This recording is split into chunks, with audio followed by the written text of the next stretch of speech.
So in Ecclesiastes chapter 8, verse 11, it says, when the sentence for a crime is not carried out quickly, people's hearts are filled with schemes to do wrong. And immediately what comes to mind is how often are we enabling wrongdoing? How often are we enabling and protecting wrongdoers?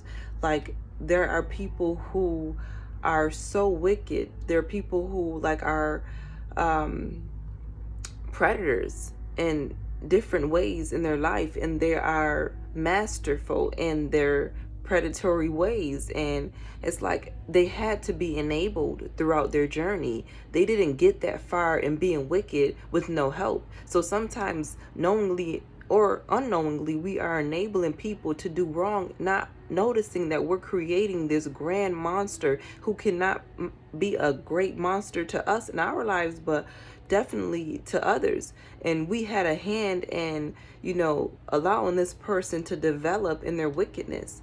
Sometimes it may seem intimidating to address a person who is moving wickedly. Sometimes it may seem scary, but God will give us the courage and the bravery. He will give us the words. He will fill us up with the right words to use to address this person. One, addressing it by leading by example, and two, by just using our words to say, you shouldn't be doing that.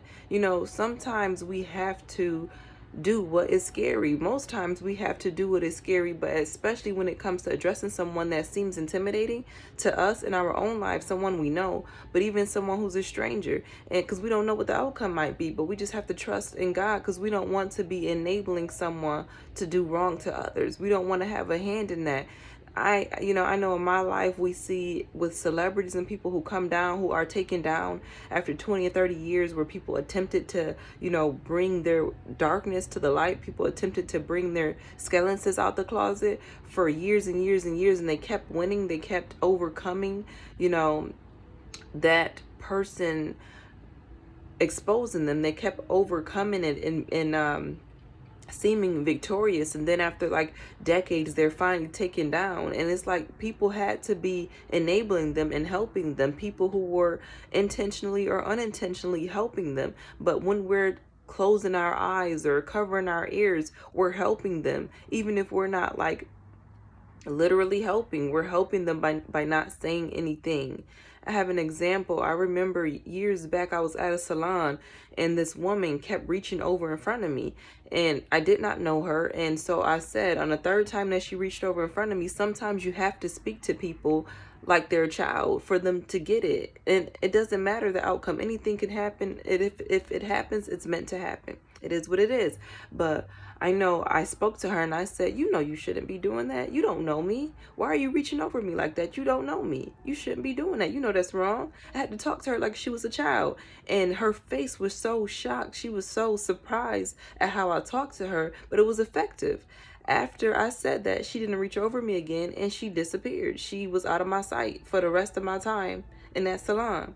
So sometimes we have to muster up the strength to kind of stop people in their tracks when they're doing something that they should not be doing. Because if we hush, if we keep our mouths shut, we are enabling them. We are giving them the green light to go on with bigger and badder behavior. We're encouraging them to continue being wicked. People need to be addressed. We all do ourselves. We all need to be addressed when we do something wrong, so that we do not grow in that wrongdoing.